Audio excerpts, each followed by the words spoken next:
Okay, I am now going home and I'm gonna, well, I have to, dadaan muna ako sa not Dollar General, sa Asian store dahil may bilhin ako doon. Yes.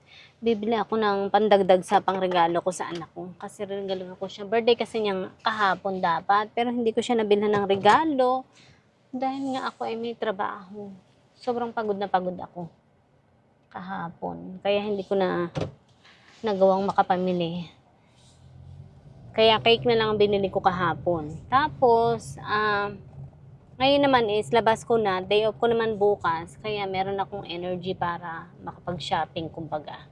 Kaya dadaan ako sa Asian store ngayon. Grabe, ang bilis ang bilis ng buwan na to ngayon.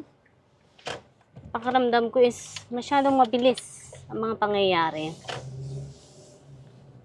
Kita mo, February na agad ngayon. Ang bilis na natapos ang buwan ng January. Yes.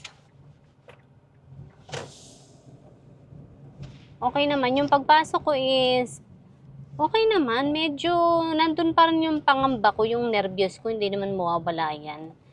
Ngayon, okay na naman uli. Siguro ganun lang talaga pag malapit na yung period. Yun, unti-unti ko nang naano sa sarili ko na siguro pag may period ako talagang ganun lamang. Masyado akong, anong tawag dito? Pag period is masyado akong inaatake ng anxieties ko. Ay nagpapadala naman ako sa mga anxieties ko, which is dapat hindi. Pero yun nga, unti-unti ko nang nakokontrol ngayon na okay na uli ngayon. And of course, panibago na naman yan. Okay naman yung pag-aaral ko. Medyo mahirap pero kinakaya. Mahirap dahil, syempre, nagtatrabaho ako sa araw, tapos nag-aaral sa gabi, gagawa ng mga homework, gagawa ng mga assignment, ang mga test, pero nakakaya naman. Yun, pero halos hindi ko na halos yung parang wala na ako halos time para makapag-review. Kahit, nakapag-review rin naman ako bago ako matulog, pero pakiramdam ko is kulang na kulang yung oras ko. Ako lang siguro yung nakakaramdam ng ganun. Yun. Pero kailangan kong i-handle ito. Matapos lang talaga ito, I will, para makakahinga na uli ako, kumbaga. Dahil, nabunutan na ng tinik kumbaga. Pero ngayon, syempre, hindi pa ako nabubunutan ng tinik. Nandito pa yung dibdib na.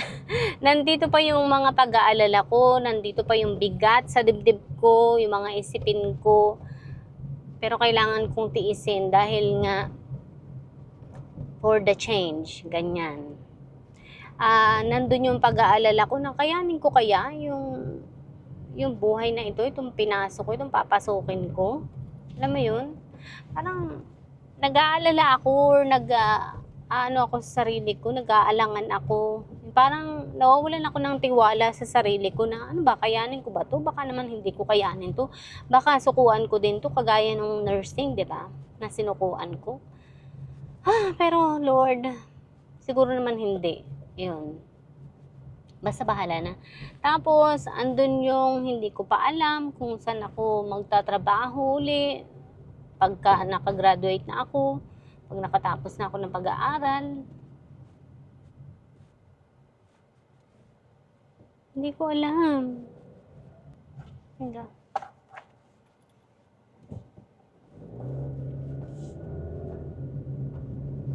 Hindi ko alam. Nag-iisip ako kung gagamitin ko pa ba ito. Kung halimbawa makatapos ako ng pag-aaral, gagamitin ko ba ito or hindi.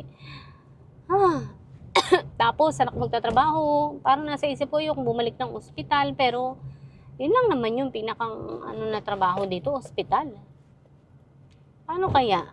Or na lang kaya ako sa mga retail store? Mas madali kaya sa retail store? Kasi naisip ko, dahil retail store, maliit lang siya, diba? So, maliit lang din yung iikutan ko. Pero, yun nga lang, mga customer, marami yung magiging customer ko kumbaga. And magiging, ko is mga tao pa rin, which is ayoko nga mangyari. Pero, yun ang mundong papasukin ko na naman eh.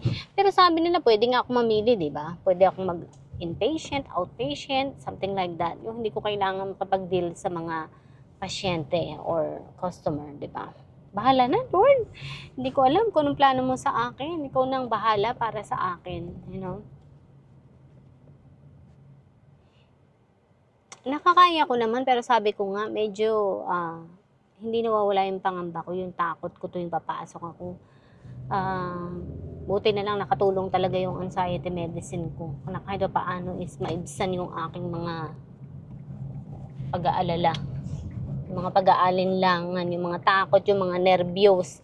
Tapos, yun nga, pag nasa klase na, syempre pag math kasi is my weakness talaga, pero nakakaya naman yung math kahit paano. Kagandahan is talagang basic math talaga siya.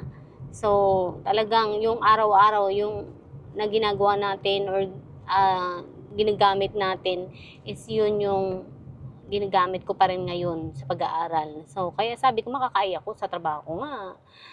Kung ano yung ginagawa ko ngayon, gagawin ko pa rin sa trabaho ko yun. Kung ano yung ginagawa ko na, kung halimbawa magtatrabaho ako sa pinag-aralan ko, magbibilang ako ng mga gamot. Ganon din dito sa trabaho ko, nagbibilang din ako dito sa aking trabaho. Yun nga lang, hindi yung bibilangin ko is hindi gamot. Hindi gamot ang binibilang ko dito sa trabaho. Yun. Kundi mga items, mga product. Yes. Pero ganun din yun. Bahala ka na, Lord. Sabi ko nga, bahala ka na. Hindi ko alam kung anong plano mo sa akin. Basta naniniwala na lang ako na kapag para sa akin, ibibigay mo talaga para sa akin, di ba? Ibibigay mo talaga yung nakalaan para sa akin. Kung talagang para sa akin to. Which is, pakiramdam ko naman siguro naman para sa akin kasi hinayaan mong mangyari sa akin, di ba? Yun na nga lang pagpasok dito sa school na hindi ko sukat akalain na makakapasok ako, nakapasok ako eh. Na-shock ako kasi alam ko kung gaano kahirap mag-enroll. Diyos ko, kung gaano kahirap magpa-register.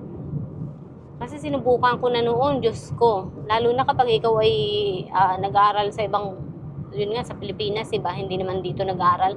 So, ang hirap kumuha ng transcript. Yun. Malapit na ako sa Asian store. Bibili lang ako ng yung ilang chips para may snack ako dito sa aking pag-aaral. Sana tapos na ang aking assignment. Alam ko, tapos na yung para yung due para bukas eh. Pero i-check ko ulit kasi mahirap na. Kailangan mag-double check tayo kasi ayokong maya hindi pa pala tapos yung aking mga assignment. Diyos ko, diba? Pero hindi sa isa ko na siya kagabi. Wala naman akong nakita eh. Ayan, nakita ko tapos na siya eh.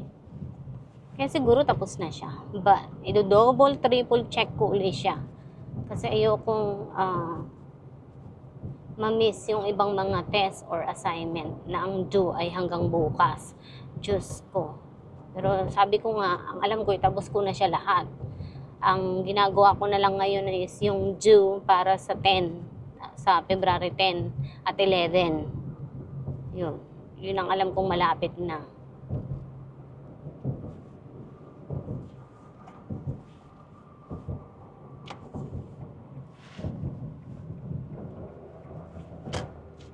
Okay, malapit na ako sa Asian store. Bibili ako ng, yung paborito ng anak ko.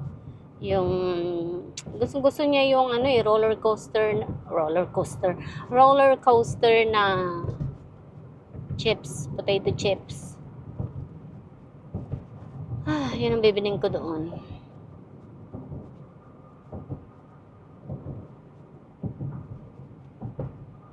Simple lang naman ang gusto ng anak ko pag ganyang yung bibigay mo sa kanya. Mas na-appreciate niya yung pagkain ang bibigay mo sa kanya. Kaya pagkain ang bibigay ko sa kanya. What the heck is going on? Hurry! Hurry! Oh my God! Gosh! Woo! Damn. Alam kong bukas to. Bukas yata. Alam kong bukas eh. Wala naman nakalagay na sarado. Alright. Tapos magluluto ako. Pagdating ko ng bahay, magluluto ako ng sisig. Kaya bumili ako ng mga gulay na kailangan. Yes. Sana may magandang talong sila dito. Dahil sa tuwing titingin ako ng talong dito, walang magandang talong. Puro may molds. Ayoko namang bilhin yung may molds, di ba? Alright. Hanggang sa muli. Bye.